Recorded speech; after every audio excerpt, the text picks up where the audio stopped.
Recent rains that had broken the long Texas summer heat had swollen the Guadalupe River so that it churned and foamed as it roared over the rocks along the bank. After a long day on her now swollen feet, the water called to Josie Wilkins, sang its siren song, and beckoned her to slip off her shoes so the water might refresh her. A song she disregarded. Instead, she inhaled the musty scent of decaying leaves filling her nostrils, awakening her. All too soon, she would have to return to the 4-room dog-trot cabin and get supper started. Her father would arrive home from his blacksmith shop in a short while and would be hungry. As it was, Charlotte would scold her for her skirt hem being muddy. Her stepmother was more ladylike than Josie, much more ladylike, and she didn't hesitate to condemn Josie for her ruffian ways. She may be only 18, but Josie was no longer a child. She'd been in the world, seen and experienced events that many adults hadn't. Her heart would bear those scars forever. As usual, she swallowed the tears and reinforced the wall around her heart. She fought to keep her head above water so she wouldn't drown. If only she could sleep, keep the dreams at bay and rest. She shook off the dark thoughts like dust off a rug. Time flew onward, and home called. Already, Father would chastise her for being away from Charlotte too long. If there was a problem with this pregnancy, as there had been before, Charlotte would have no help and no one to send a message to Father. Before she could turn to head for town, a flash of blue across the river caught her eye. She dashed behind the rough trunk of a large oak tree and peeked around it. Some of the crashing filling her ears came not from the water churning over the river rocks, but from men moving through the forest on the opposite side. Glimpses of red and white mixed in with the blue. Good thing she had chosen to wear her dark brown gown today. This way she blended in with the tree trunks surrounding her. The Mexican army hadn't learned that lesson so well, because that's who came stomping through the trees.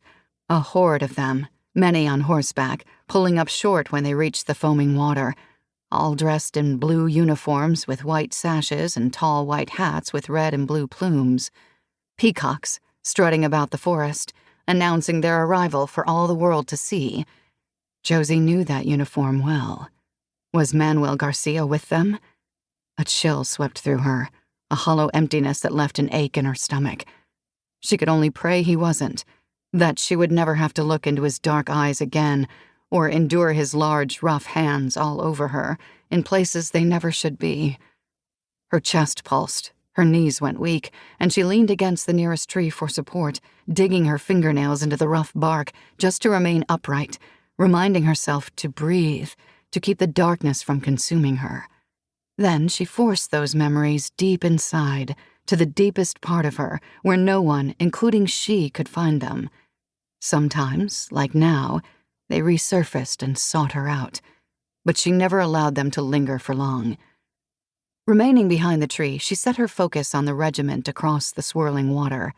From the looks of it, the soldiers didn't come on a peace mission. Most held rifles, while a few clasped swords. They were here for a reason. But what? Tensions had been rising between the Mexicans under the direction of Santa Anna and the Texans, immigrants from America, for some time. Had it truly boiled over into armed conflict? She blew out a breath. The river would act as a wall for Gonzales for a while, keeping those troops at bay, giving Josie time to discover why they were here, what their intentions were. Too bad she didn't have her colorful embroidered shawl with her today. With her dark hair and eyes, people often mistook her for Tejano, those of Mexican descent born in Texas. The shawl would better help her play the part. She melted deeper into the forest, its green canopy covering her. On soft, moccasin-clad feet, she crept farther down the river. Though the water was high in this spot, it didn't run as fast, but the forest and undergrowth were too thick for an army to cross here. She glanced around. The trees surrounding her whispered to her, but there were no other noises, no flashes of color among the green and brown. Good. No one else was about, not even an army scout. Even though the rushing water now covered the rocks, Josie had crossed here often enough that she had memorized where every stone was.